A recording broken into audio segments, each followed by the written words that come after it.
Chief Executive Member ka KHADC ba Pyniaid sing Syiem hynne ka sngi ula Pyllait paidbah ya ka kot bala Thoh da Bah Phrikshon Kharshiing ka bala ai kyrteng da ka Sain Pyrkhat u Khasi bat kidak Thoh ha ka Ktien Khasi. Ya ka ni ka kon Syiem ula Pyllait ha ka jingialang ka bala long ha conference hall jong ka council ryngkat ka jingdonlang ki dkhot jong ka Khasi Author Society kumjuh ki MDC Jong ka council nalor ki bahaiing hasem. Kane kadei ka kot ka bakhat ar ba Bah Phrikshon pynmih ha kini ki lai pun riu snem. Ka kot ka nyngkong ba pynmih kadei ha snem khat khandai spa pra ka bala ai kyrteng la pulom ei.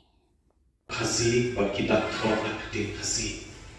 Na kalian jumi ni dap na kajingkeman ko akrao. Ba terpau ru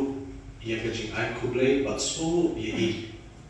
Ba na kloy ban mi chakmat ban not senyang hak Thoh kata habide bakene kebentak te kumbangi tip lang hi baro baka tmei jongka district council hi bala Saiñ Pyrkhat nadu snam ka khandai spatsan puan da ka jingtu bakum kawai na kashnat trekam hapo kariti sincha jong kari India kan yo ban I board shushu yaki kenhun bapher lane ban Syiem ya ka benta ban warra ya ka jingiatai ka jingiasa ka jingialang na ka benta ban penlong an dan ban penskem ya kita kiri tidur store ki ba ulong shwa lahi ka ini but kumbangi kenok na Ktien way but codify ki practices ki jongi nadu kesensian kada hadu ka ruai kasiau katen kaput nanta kabang kaktir kine kumjuh ru kaku kasam bab kiwe kebentang te ngasuban berpau ke jikman namar ba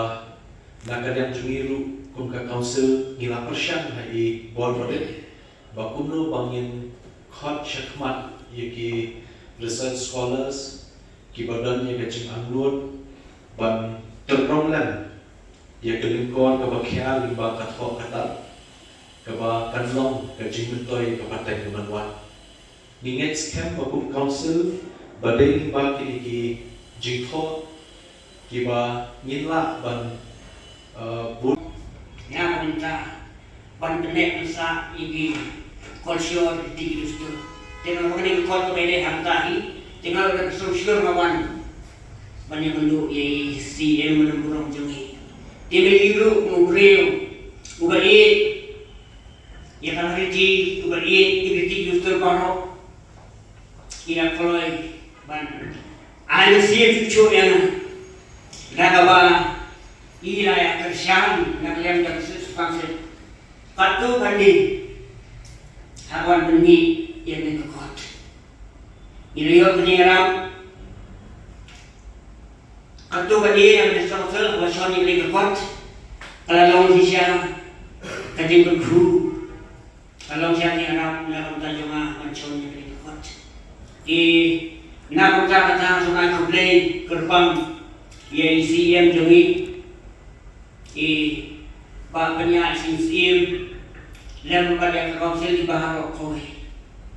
kutubui chairman juga council di belah Ibarat mentalam lu angni hati keren ketika Arab nak mentah cuma di nyai kublai nak mentai